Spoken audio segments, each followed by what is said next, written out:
Marcus, congrats on your performance today, mate. Well done. How did it feel to finally put some runs on the board in Test cricket? You have to go. I can't wait to see. We have to go again. I can't hear.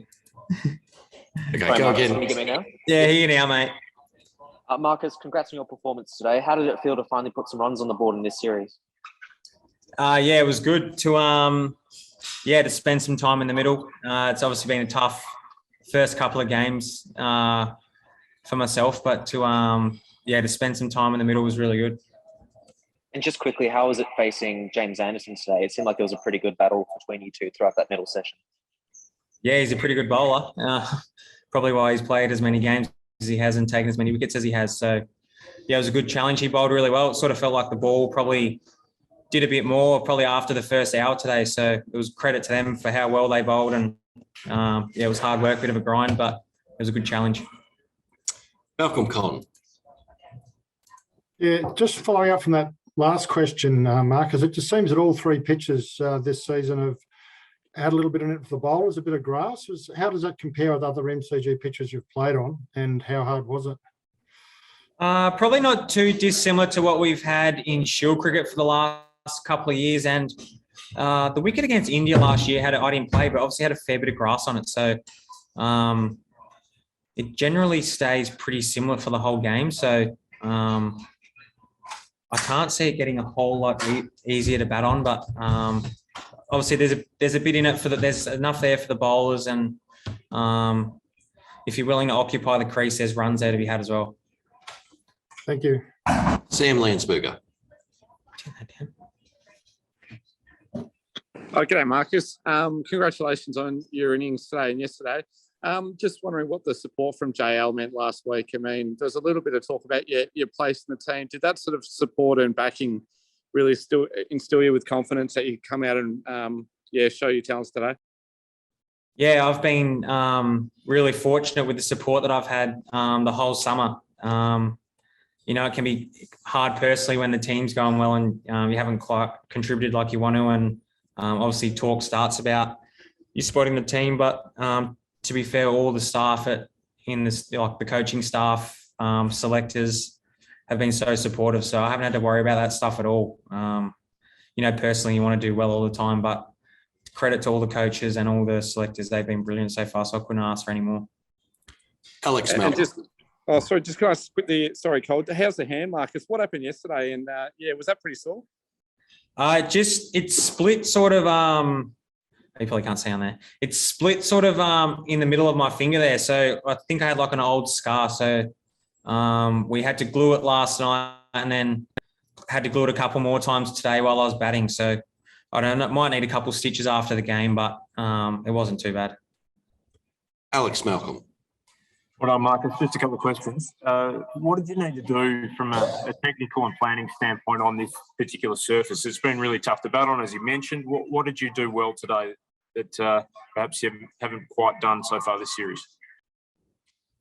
I think my plan coming into the game, I just watched a bit of old footage from 2018 series against India and just probably noticed I was playing the ball just a fraction later. So coming into this game, it's probably my main focus was to try and play the ball a little bit later, which I did for that night session in Adelaide. But then coming out the next day, I probably pushed the ball a little bit hard, which sort of brought in my dismissal to Stuart Broad. So my sort of focus was to play the ball a bit later. And on this wicket, with it moving around, you got to give yourself as much time as you can.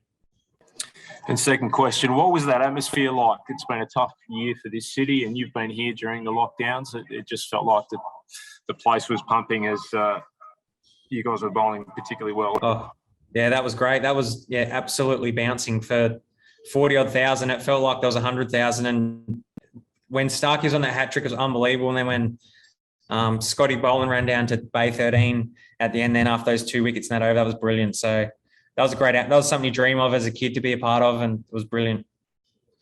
Andrew Ramsey.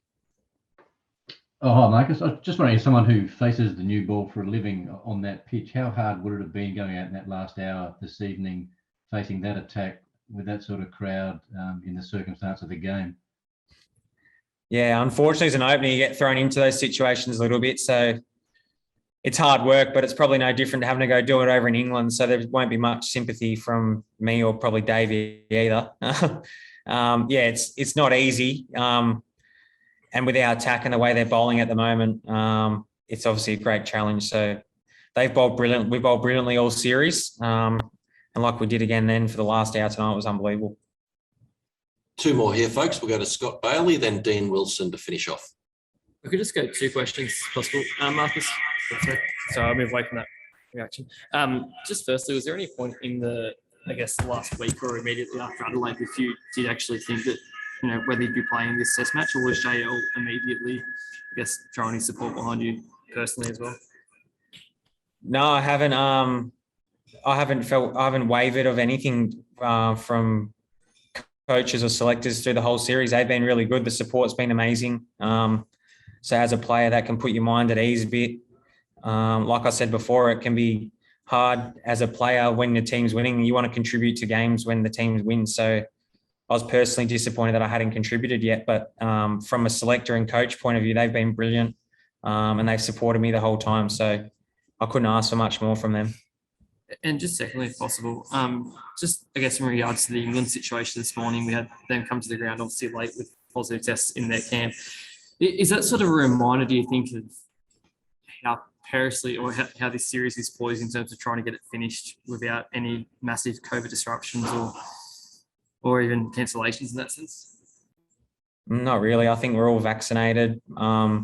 Everyone's doing the right thing. Everyone's trying their hardest. So there's going to be hiccups. It's the world we live in. But I think, like you saw, you can get games played. I don't think it's as big of a meltdown issue as what some people will make it out to be. There's going to be issues that arise, but there's things in place and everyone's trying their hardest to make sure the games are played. So I'm not sure. I think in this, with everyone, obviously, like I said, with the vaccination and stuff, people are recovering quickly. So I think we'll find a way to get it done. Last one, guys. Dean Wilson, and then Jimmy Anderson will be in.